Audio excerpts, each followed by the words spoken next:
बिस्मिल्लाहिर्रहमानिर्रहीम। व्यूअर्स, आज हम बनाएंगे गाजर का मुरब्बा और वो भी मेरे स्टाइल में। तो चलिए व्यूअर्स, अपनी रेसिपी को स्टार्ट करते हैं।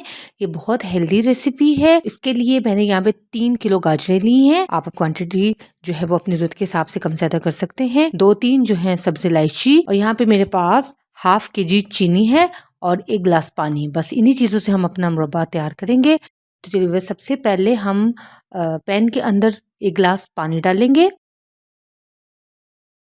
पानी के साथ ही हम इसके अंदर इलायची डाल देंगे और साथ ही हम इसके अंदर गाजरों को शामिल कर देंगे और इनको हम पकाएंगे तकरीबन 10 से 15 मिनट तक, जब तक कि गाजरें जो है वो हाफ टर्न ना हो जाएं। गाजरों को जो है वो अगर हम डायरेक्ट चीनी में पकाएंगे तो गाजरें जो है वो हार्ड हो जाती हैं, इसलिए पहले गाजरों को हल्का सा स्टीम करना जो है वो ज़रूरी है। 15 मिनट के बाद अब आप देख लें कि गाजरों में माइल्ड सा पानी भी है इनके नीचे और गाजर भी तकरीबन हाफ टन हो चुकी हुई है।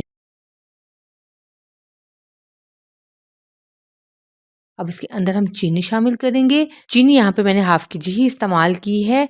हम अच्छी सी मिक्सिंग देंगे गाजरों को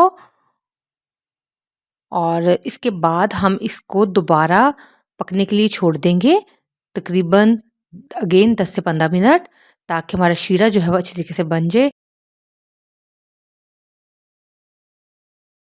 गाजरों का मुरब्बा तैयार हो गया है। अब मैंने इसकी फ्लेम को ऑफ कर दी है, क्योंकि हमने इसके अंदर जो गाजरों का सिरप है, शुगर सिरप, उसको सारों को ड्राई नहीं करना। अगर आप सारों को ड्राई करेंगे तो आपकी गाजर जो है वो हार्ड हो जाएंगी। और मुरब्बा हमारा तैयार है। अब इसको हम डिश आउट करते हैं। आई होप आपको मेरी आज की रेसिपी अच्छी लगी होगी। रेसिपी अच्छी लगी हो तो मेरी वीडियो को लाइक, और मेरे चैनल पर नए हैं तो सब्सक्राइब जरूर कीजिएगा। मिलेंगे इंशाल्लाह नेक्स्ट किसी और रेसिपी के साथ। तब तक के लिए अल्लाह हाफिज़।